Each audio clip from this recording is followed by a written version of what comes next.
कोलकाता की सड़कों पर बढ़ते आक्रोश के बीच डॉक्टर बिटिया को न्याय दिलाने की मुहिम दिन ब दिन जोर पकड़ती जा रही है और अब कोलकाता रेप और मर्डर केस में एक चौंकाने वाला खुलासा हुआ है।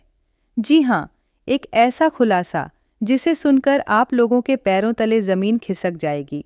और ये खुलासा किसी और ने नहीं बल्कि एक महिला ने किया है, जिसके बेटे का एक्सीडेंट हो गया था और वो उस रात अपने बेटे को लेकर आर्जी कर अस्पताल इलाज कराने पहुंची थी। उसने उस रात ऐसा क्या देखा था कि वो उसी दिन डॉक्टरों से भिड़ गई थी, पर उसकी एक नहीं सुनी गई। इस खुलासे के बाद नकाब के पीछे के वो सारे चेहरे बेनकाब हो जाएंगे जो इस केस के असली गुनहगार हैं। अगर आप चाहते हैं कि डॉक्टर बिटिया को इंसाफ मिले तो वीडियो को लाइक करके कमेंट में वी वांट जस्टिस ज़रूर लिखिए, ताकि बिटिया को इंसाफ दिलाने की हमारी मुहिम ऐसे ही चलती रहे। और चैनल को सब्सक्राइब भी कर लीजिए ताकि इस केस से जुड़ी हर अपडेट हम आप तक पहुंचाते रहे। Kolkata trainee doctor rape case में रोज़ कुछ न कुछ चौंका देने वाले खुलासे हो रहे हैं। ट्रेनी डॉक्टर के पिता ने जो खुलासा किया है वो हैरान कर देने वाला है। इतना ही नहीं, डॉक्टर बेटी की डायरी से भी कई सनसनीखेज खुलासे हुए और आरोपी संजय रॉय के मोबाइल फ़ोन से जो सबूत सीबीआई के हाथ लगे हैं वो जानकर आपका खून खौल उठेगा। संजय रॉय बार बार अपने बयान ज़रूर बदल रहा है, पर सीबीआई को कई अहम सबूत हाथ लगे हैं जिससे इस केस को सॉल्व करने में आसानी होगी और ये भी पता चलेगा कि क्या संजय रॉय ने ये घिनौना काम अकेले किया था या हॉस्पिटल में कोई और था जो उस रात संजय की मदद कर रहा था। इन अहम खुलासों के बारे में आपको एक एक चीज़ बताएंगे, लेकिन उससे पहले उस भावुक लेटर का जिक्र करेंगे जिसे शुक्रवार को टीचर्स डे के मौके पर डॉक्टर बिटिया की मां ने लिखा और अपनी बेटी के लिए इंसाफ की गुहार लगाई। हमने देखा है कि कई बार लोग ऐसी घटनाओं को लेकर आंदोलन करते हैं, पर कुछ समय बाद सब कुछ भूल जाते हैं। पर डॉक्टर बिटिया की मां और पूरा भारत यह चाहता है कि बिटिया को इंसाफ मिले। इसी पर डॉक्टर बिटिया की मां ने यह भावुक लेटर भी लिखा है। डॉक्टर बिटिया की मां ने इस लेटर में लिखा कि उनकी बेटी को पैसों की नहीं बल्कि ढेर सारी डिग्रियों की ज़रूरत थी, जिससे वो कई सारे मरीजों का इलाज कर सके। उन्होंने मेडिकल कॉलेज के टीचर्स, डॉक्टर्स, मेडिकल ऑफिसर्स और नर्सेज से अपील करी है कि अगर किसी के भी पास इस केस के बारे में कोई सबूत हो तो वो सामने लाएं, क्योंकि उन्हें लगता है कि कुछ अच्छे लोगों की चुप्पी से अपराधियों का हौसला बढ़ता है। डॉक्टर बिटिया की मां के साथ पूरा देश डॉक्टर बेटी के लिए इंसाफ की गुहार लगा रहा है, लेकिन लगता है यह केस हर गुजरते वक्त के साथ और ज़्यादा पेचीदा होता जा रहा है। लेकिन इस मामले में जो चौंकाने वाला मोड़ सामने आया, उससे केस के काफ़ी हद तक सुलझने के आसार भी नज़र आ रहे हैं। इससे पहले कि हम उस महिला के खुलासे पर आए जो अपने बेटे को लेकर उस रात अस्पताल पहुंची थी। इधर जब आरोपी संजय का पॉलीग्राफ टेस्ट हुआ तो उसने अपने आप को बेगुनाह बताया। उसने बताया कि जब वो सेमिनार हॉल में गया उस समय डॉक्टर बिटिया की मौत हो चुकी थी और वहां उसका शव पड़ा था, जिसे देखकर वो डर कर भाग गया, जबकि संजय ने ही 10 अगस्त को गिरफ्तार होने के बाद अपना गुनाह कबूल कर लिया था। क्या उसका इस तरह अपने बयान से यू टर्न लेना इस बात की तरफ इशारा कर रहा कि उसे फंसाया जा रहा है और क्या वह निर्दोष है? या फिर संजय रॉय अब जान चुका है कि वो अब नहीं बच सकता, इसलिए नई नई कहानी बना रहा है? वहीं सुकांत मजूमदार ने संदीप घोष पर गुरुवार को क्राइम सीन पर सबूतों के साथ छेड़छाड़ करने के भी गंभीर आरोप लगाए हैं। सुकांत मजूमदार ने एक डॉक्यूमेंट की कॉपी मीडिया के सामने पेश की, जिसने पूरे मामले को बेहद संगीन बना दिया। यह सरकारी कागज़ एक ऑर्डर था जिसे संदीप घोष ने उस घटना के ठीक अगले दिन जारी किया था। इस ऑर्डर में सेमिनार हॉल के रिनोवेशन का जिक्र था। सुकांत मजूमदार ने दावा किया कि यह ऑर्डर जानबूझकर जारी किया गया, जिससे क्राइम सीन पर सबूतों के साथ छेड़छाड़ की जा सके। वहीं डॉक्टर बिटिया के माता-पिता ने एक और खुलासा किया। उन्होंने पुलिस पर गंभीर आरोप लगाते हुए दावा किया कि पुलिस ने उनका साथ देने के बजाय उन्हें पैसे ऑफर किए। ये क्यों हो गई? घर आकर पुलिस पैसे ऑफर कर रही थी। हम लोग बेटी का शव लेकर आंसू बहा रहे थे। डॉक्टर बिटिया की मां ने कहा, जब मेरी बेटी का शव घर में रखा था तो पुलिस ने हमसे पैसे की डिमांड की। इन आरोपों से मामले में सस्पेंस और ज़्यादा बढ़ गया है। इतना ही नहीं, डॉक्टर बिटिया के माता पिता का यह भी आरोप है कि पुलिस ने उनकी बेटी के अंतिम संस्कार में जल्दबाजी की। वहीं डॉक्टर बेटी के चाचा ने बताया कि पुलिस उनसे एक प्लेन पेपर पर साइन भी करवाना चाहती थी, लेकिन उन्होंने साइन करने से मना कर दिया और पेपर फाड़ दिया। न्याय की इस जंग में हर नया मोड़ केस को सिर्फ और सिर्फ उलझाता जा रहा है। हुगली के कोन नगर के रहने वाले 28 साल के विक्रम को गंभीर हालत में शुक्रवार को आरजी कर लाया गया था। विक्रम की मां कविता भट्टाचार्य के मुताबिक बेटे का ट्रक का एक्सीडेंट हुआ। वो गंभीर चोट आई थी, बहुत खून भी बह चुका था। जब हम बेटे को आरजी कर लाए तो कोई डॉक्टर नहीं मिला। इमरजेंसी वार्ड में भी डॉक्टर नहीं था। बेटे को तुरंत सर्जरी की ज़रूरत थी, लेकिन ऐसा नहीं हुआ और मेरे बेटे की जान चली गई।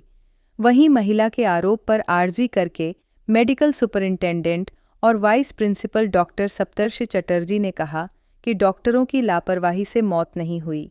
विक्रम को तुरंत ट्रॉमा केयर ले जाया गया था। अब इस पर भी लोग कह रहे हैं कि ये घटना उसी वक्त की है जब डॉक्टर बिटिया के साथ दरिंदगी हुई, और इस घटना को लोग डॉक्टर बिटिया के केस से जोड़कर देख रहे हैं। अब धीरे धीरे सब सच बाहर आ रहा है और कातिल कितना भी शातिर क्यों ना हो, पूरा भारत मिलकर उसको उसकी मंजिल तक ज़रूर पहुंचा देगा। वीडियो में आगे बढ़ाने से पहले आपसे एक ही रिक्वेस्ट है कि अगर आप भी इस डॉक्टर बिटिया को इंसाफ दिलाना चाहते हैं तो वीडियो को बिना स्किप किए अंत तक ज़रूर देखें। कमेंट बॉक्स में justice for Kolkata female doctor ज़रूर लिख दें। इस केस को लेकर इस वक्त की सबसे बड़ी और ब्रेकिंग न्यूज़ निकलकर सामने आ रही है, जिसको देखने के बाद खुद सीबीआई का आंखें फटी की फटी रह गईं। अभी अभी आधे घंटे पहले सीबीआई और ईडी दोनों ने मिलकर प्रिंसिपल संदीप घोष के घर और फार्म हाउस पर छापा मारा, और उस छापे में जो कुछ मिला उसको सुनने के बाद आपके पैरों तले ज़मीन निकल जाएगी और आपको भी जानना चाहिए। सीबीआई ने अभी तक इस मामले में 25 लोगों को अरेस्ट कर लिया है। सीबीआई ने 100 से ज़्यादा लोगों के बयान दर्ज किए हैं। 10 से ज़्यादा लोगों का पॉलीग्राफ टेस्ट करवाया है ताकि चार्जशीट में कोई हिस्सा अधूरा न रहे।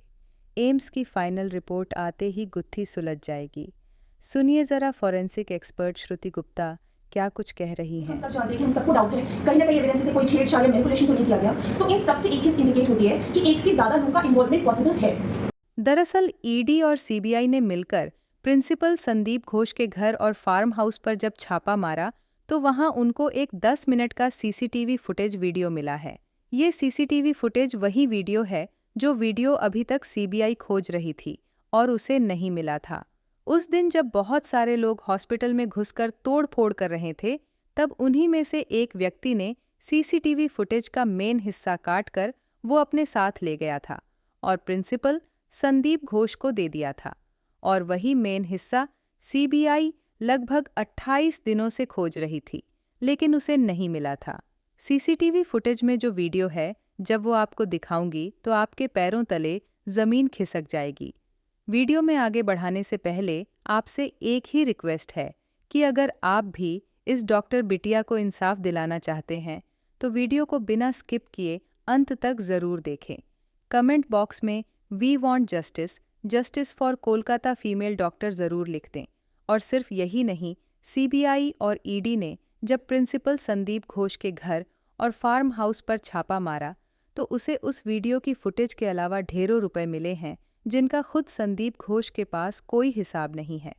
इन पैसों को ईडी ने जब्त कर लिया है और ईडी और सीबीआई के जांच के दौरान उसके घर के लगभग 1200 सीडी कैसेट मिले हैं और 4 ऐसे मेमोरी कार्ड मिले हैं जिनकी क्षमता 20 जीबी है, और ये सभी सीडी और मेमोरी कार्ड पहले से भरे हैं।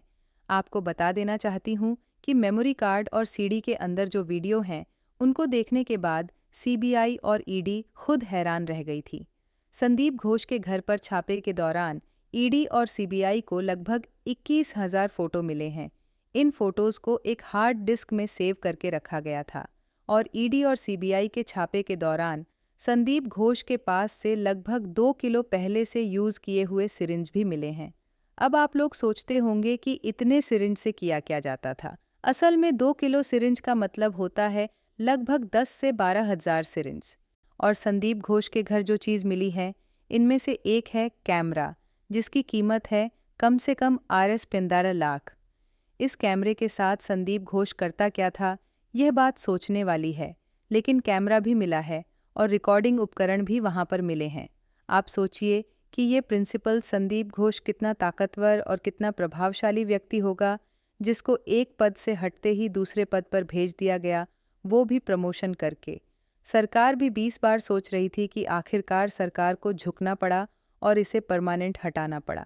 दरअसल बता दें कि प्रिंसिपल संदीप घोष के घर पर एक चश्मदीद गवाह ने बहुत बड़ी जानकारी दी थी कि उस चश्मदीद गवाह की वजह से ही ये सारी जानकारी आप तक पहुंची। गवाह की जानकारी को सच मानते हुए और उस चश्मदीद गवाह की जानकारी को रिलायबल समझते हुए ईडी और सीबीआई ने दोनों ने एक साथ प्रिंसिपल संदीप घोष के घर छापा मारा था। उस चश्मदीद गवाह ने बताया था कि प्रिंसिपल संदीप घोष के घर एक तहखाना है। उस तहखाने के अंदर अगर आप लोग छापेमारी करोगे तो आपको ज़रूर कुछ न कुछ मिल जाएगा, जो आपके काम ज़रूर आएगा। सीबीआई संदीप घोष के घर पर पूछताछ करने गई तो उन्हें कोई तहखाना नहीं मिला था, लेकिन जब पता चला कि उस घर में तहखाना है, तब उन्होंने इंक्वायरी करनी शुरू करी। उस तहखाने में एक कोने में लगभग 2000 सूटकेस पड़े हुए थे और उन 2000 सूटकेस में जब खोला गया तो उनमें से सिर्फ और सिर्फ पैसे ही पैसे निकले और ईडी के कर्मचारी तुरंत उस 2000 सूटकेस को जब्त करने में लग गए। आगे देखिए और कौन कौन से खुलासे होते हैं और कौन कौन से बड़े नाम सामने आते हैं। आप भी बताइए कि इन दरिंदों को क्या सज़ा देनी चाहिए। मिलते हैं अगली वीडियो में। धन्यवाद।